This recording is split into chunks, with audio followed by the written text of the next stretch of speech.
A motion of privilege raised by Dr. Ramanathan Archunan, Standing Order 29-2. மதிப்புக்குரிய பிரதி சபாநாயகர் அவர்களே, மதிப்புக்குரிய பாராளுமன்ற அனைவர்களுக்கும் காலை வணக்கம். இன்றிலிருந்து பாராளுமன்றம் ஆரம்பிக்கப்பட்டு மொத்தமாக 64 நாட்கள் கடந்திருக்கிறது.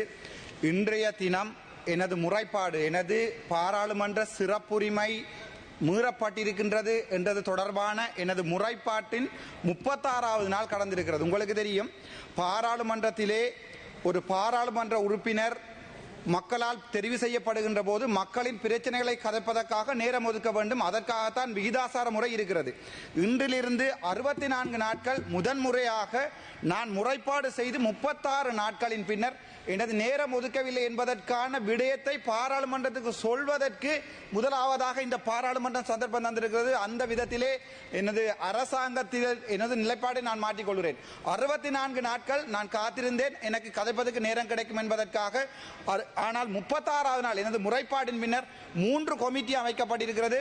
முதலாவது கமிட்டி சம்பந்தப்பட்ட ஒரு பாராளுமன்ற உறுப்பினர் எனக்கு அடித்தார் என்பதற்காக அதற்குரிய அவருடைய முறைப்பாட்டை அன்றே முடித்திருக்கிறோம். நான் செய்த முறைப்பாடு 36 நாட்கள் கடந்தும் இன்னும் கமிட்டி அமைக்கப்படவும் இல்லை, அதற்குரிய கேள்விகள் கேட்கப்படவும் இல்லை. அதில் 3வதாக நான் எனது நேரத்தை ஒதுக்கி தாருங்கள் என்று கேட்டதற்குரிய அந்த இது கூட மொத்தமாக 64 நாட்கள்.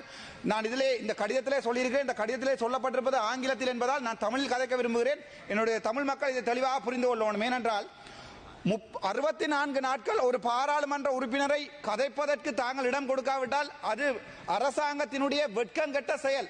ஏன் இவர்கள் பயப்படுகிறார்கள்? சாதாரணமான ஒரு பாராளுமன்ற சுயேட்சை பாராளுமன்ற உறுப்பினர்கள் கதைப்பதற்குரிய நேரத்தை அல்லது அந்த நேரம் ஏன் அவர்கள் ஒதுக்கவில்லை என்பதற்காக ஒரு கமிட்டியை போன் பண்ணதற்காக 36 நாட்கள் நான் வெயிட் பண்ணி கொண்டிருக்கிறேன். இது எந்த வகையில் நியாயம்? 1974 இதில் உள்ள விஷயங்களை சொல்கிறேன். 1974 ஆண்டு தந்தை செல்வநாயகம் தெளிவாக சொல்லியிருக்கிறார், 2 சமூகங்களுக்கு இடையிலே ஒற்றுமை ஏற்பட வேண்டுமாக இருந்தால் ஒரு சமூகம் இன்னொரு சமூகத்தை மதிக்க வேண்டும். பாராளுமன்ற உறுப்பினராகிய எனக்கு 36 நாட்கள் கதைப்பதற்குரிய நேரம் ஒதுக்காமல் முதலாக கதைப்பதற்காக என்னுடைய சொந்த பிரச்சனையை கதைக்க வேண்டிய நிலைமையை இந்த அரசாங்கம் எனக்கு ஏற்படுத்தி இருக்கிறது.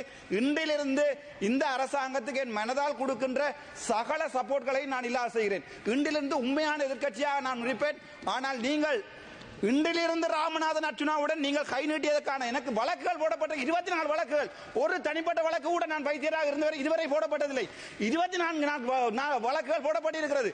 ஒரு ஹெட்லைட் போட்டு வாகனம் ஓட்டியதற்காக அரஸ்ட் பண்ணுகிறார்கள். ஒரு சிங்கள எம்பியாக இருந்தால் உங்களால் ஒரு சிங்கள எம்பியை ஒரு பிசி சாஜன் பாராளுமன்றத்திலே தரப்பட்ட அந்த இதை எடுத்து காட்டிய போது photo Honorable member, can you stick within the framework of your complaint in this, please? நன்றி ஐயா. நான் இந்த விடயத்தை மிகவும் கவலையோடு சொல்கிறேன். பெரிய ஒரு எதிர்பார்ப்புடன் இருந்தேன் என்பிபி அரசாங்கத்தில். நான் மட்டுமில்ல, எனது யாழ்ப்பாணத்து மக்கள் 3 எம்பிக்களை தெரிவு செய்திருக்கிறார்கள். பெரிய ஒரு எதிர்பார்ப்போடு. ஆனால் நான் இங்கே பாராளுமன்றம் வந்து இன்று கூட ஏன் எனக்கு கதைப்பதற்கு நேரம் ஒதுக்கவில்லை? ஏன் நான் பாயிண்ட் ஆஃப் ஆர்டர் எடுத்து 1 மினிட் எத்தனை தரம் பாயிண்ட் ஆஃப் ஆர்டர் எடுத்து என்னுடைய பிரிவிலேஜ் இல்லாமல் பண்ணப்பட்டிருக்க சொல்லி இருக்கிறேன். ஆனால் யாராவது இதை பற்றி கேட்கிறார்களா? இல்லை. தமிழ் சிங்கள மக்கள் ஒன்றாக வாழ வேண்டும் என்றால் உயரிய சபையாகிய பாராளுமன்றத்திலே உண்மையான விடயங்களை கதைப்பதற்கு நேரம் ஒதுக்க வேண்டும். ஏன் அரசாங்கம் பயப்படுகிறது? சாதாரணமான ஒரு சுயேட்சை குழு பாராளுமன்ற உறுப்பினர்களுக்கு. உங்களுக்கு முதுகெலும் இருந்தால் இன்றையிலிருந்து அந்த பிரச்சனையை முடித்து காட்டுங்கள். நன்றி, வணக்கம்.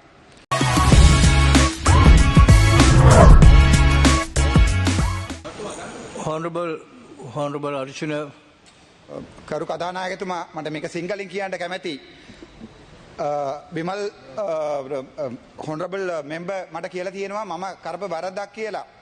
අද වෙනකම් මට නඩුව 24ක් දාලා තියෙනවා. හැබැයි ඒ නඩුව 24 පෞද්ගලික නඩුවක් නෙවෙයි. වංජාවක් අල්ලනවා කියලා හිටපු ආණ්ඩුවේ කියපු විදිහටම මම කිව්වේ හොස්පිටල් වල වංජාවක් යනවා කියලා. අද වෙනකම් කීයක් Facebook වල මේ ෂය වෙනවද කියලා බලන්නකෝ. හොස්පිටල් වල මිනිමරනවා. මන්නාර හොස්පිටල් එක මිනිමරුවා. තව එකක් මම නිකන් කියන්නම්. මම සාමාන්‍ය මන්ත්‍රීවරයෙක් කරේ පත්තුනේ මේ හරි ඊට කලින් මම ડોක්ටර් කෙනෙක්. කවදාවත් මං ගැන එක මීඩියා වල කම්ප්ලේන්ට් ආවිල්ලා තියෙනවද? මගේ හැසිරීම ගැන මෙතුමා කතා කරා මං කසිරීම වැරදි කියලා. ඒක මං නිවැරදි කරන්න මේක කතා කරන්නේ. එක දවසක්වත් මට මගේ වෙනුවට එක නඩුවක්වත් මේ දවසට මේ පොලිටික්ස් එකට එන්න කලින් වැටලා තියෙනවද කියලා පොඩ්ඩක් හොයලා බලන්න. දෙවෙනි එකක් තමයි මම දැන් උතුරේ නියෝගයක් කරනවා. දැන් මම මෙතුමාටත් ලියුමක් ලියලා දුන්නා. මේ as a leader of house මෙයා මට උත්තර දෙන්න ඕනේ අයි මගේ ටයිම් එක වෙන් කරලා නැහැ කියලා. මට මේක සිංහලෙන් කියන්න කැමැති. මාව නිකන් කොටි කියලා අයි එච්චර ඩිප්‍රස් කරන්නේ. මං කොටි නම් අරස් කරන්න මම නැත්තම් වෙඩි දියන්න. ඕගොල්ලෝ මර මිනිමරලා දියනවා. මිනිමරපු ආණ්ඩුව තමයි මේක. මිනි 1980 ගාණක් කොච්චර මිනිමරුවද? එහෙනම් මාවත් මිනිමරලා තියන්න. මගේ ලක්ෂ ගණනාව මිනිමරලා තියෙනවා මුල්ලිවායිකල් වල. මෙතුමාගේ ප්‍රෙසිඩන්ට් කිව්වා කවුරුත් මරලා නැහැ කියලා. ඒ විදිහට මගේ දාන්න 44001 let me kill. මට එක පොලිසියක් මම දැන් පුළුවන් නම් ජනාධිපති මහත්මයා යන්න කියන්න වාහනේ එල්ලවගෙන පාරේ මේ ෆුඩ් සිටියකට මං යනවා බය නැතුව. මට කිසි ආරක්ෂාවක් දීලා තියෙනවද අද වෙනකන්? වාහනේ දීලා තියෙනවද යන්න? මට පාරේ දැන් බලන්න මන්නාරමේ